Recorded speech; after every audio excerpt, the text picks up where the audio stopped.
Hey guys, Uncle Ray. Welcome to another episode of the Crypto Bellwether. I've got an exciting opportunity I want to share with you, and it's going to allow us to take advantage of the great global banking reset. Now, there's no guarantees here. This is not financial advice, it's my financial opinion, but I got a strong opinion about this layer one and what my strategy is, and I want to share that with you guys. And I'm really excited to do so. Now, before we get into that, please hit that like button, subscribe, mash the notification, and we want you to be part of this community. Now, let's get into it. What are we talking about? We're talking about XDC. Now, XDC is a hybrid layer one blockchain for global trade and finance. Now, I'm going to tie uh, all this together and tell you what they're up to, what they do, and I'm going to share their game plan to take advantage of that banking reset when it happens. And as you know, if you've been following XRP and the SEC and all that, it could happen at any time.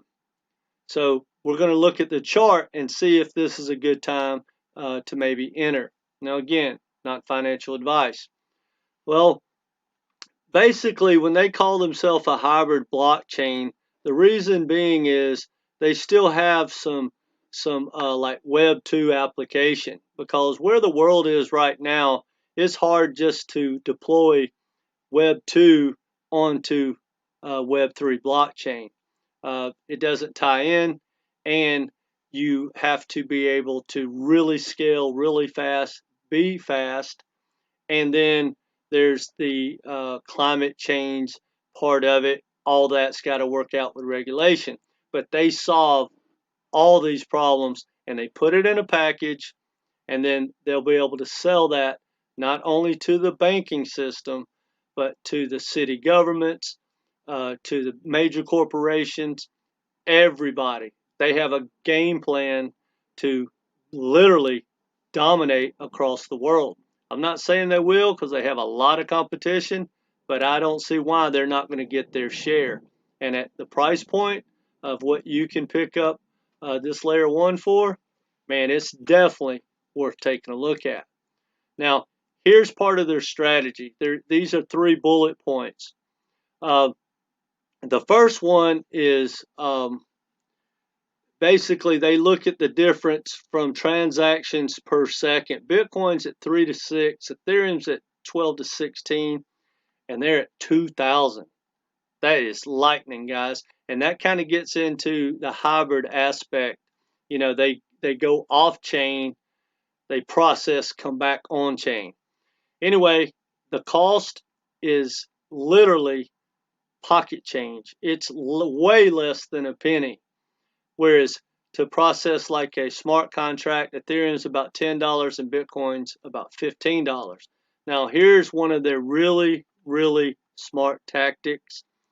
I don't really think that it matters personally, but the world thinks it matters, and definitely the governments, and that's the energy consumption. Um, it basically is just like their processing cost. It is nothing. It is nothing. It is probably the most energy efficient blockchain out there. There's 2 or 3 like Algorand that kind of says the same thing, that are carbon neutral or even carbon negative, and this is one of them. And that is their sales pitch, especially around the world, to the governments. Now, here's their biggest niche, and it ties in to the climate change aspect. Um, if you use the XDC token, now bear with me. I'm going to give you an example. I live in a little town called Gulf Shores. It's at the beach and it's very small. Now they could come to here and they could go into the local government, the mayor or the city controller, whoever it is, and they say, look, the world's changing, the banks are changing everything. There's so many opportunities. Y'all need to be on the blockchain. And of course, they're not going to understand what's going on. They probably will understand that the banking's changing. Well, they've put it in a package for everyone. They've put it in a package for the banks, so the banks can go online, have wallets, have DeFi, tokenize houses. They're setting all that up, right? Uh, then they can go in and process payments for the government, bring the government data onto the blockchain, set them up with payments where people can pay their taxes or whatever. They can go to the local business and do the same thing. So they're putting in a really small package. Now, here's the best thing about that. If you use XDC, technically, it's not only going to be free to make that network happen, the city can actually make money from it, because what they have is you can actually build a solar power plant to not only fund this network or supply this network, but to make money and supply maybe houses and buildings and tie all that in. So guys, this could just absolutely moon just from the thoughts of it. Forget if they even pull it off, which I think they can, because the world is changing and these guys are going to be a front runner. I really believe that. But even if they don't, just the concept of what I just said, it sold me, it's probably going to sell you. So it doesn't even matter if they pull it off. This thing is going to take off like a rocket. Now, that being said, not financial advice, but that's my thought process. Let's look at the chart and talk about a few other things of what would actually make this chart rock and roll. Well, as you know, we're waiting for regulation, and we're waiting on the announcement about XRP. So let's think about it, guys.